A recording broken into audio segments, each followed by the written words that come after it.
මේක මේ මාතලේ නායකීප එක බලන්ඩ මේක ඇවිලා සැඟවිලා තියන්නේ ගැන කවුරුත් දැකපු නැති එක බලන්න මේක ඇවිල්ලා මෙතන ගෙදරක් තිබිච්චයක් කියන්නේ පරණ ගෙදරක් තිබිච්චා මේ විශාල ගලක් උඩ මං ඉන්නේ මේ ගල ප්‍රපාතේ මේ පල්ලෙහාට මේ ගියපු ටික මේක මෙතන අර පේන දුරින් නතර වෙලා තියෙන වෙනා අයකිට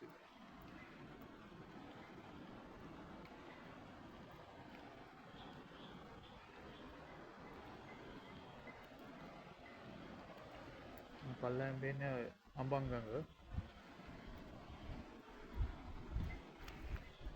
මම විශාල ගල් මේ ඇවිල්ලා තියෙන්නේ යාර කන්න මුදුනේ ඔතනින් තමයි ඒක පටන් ගන්න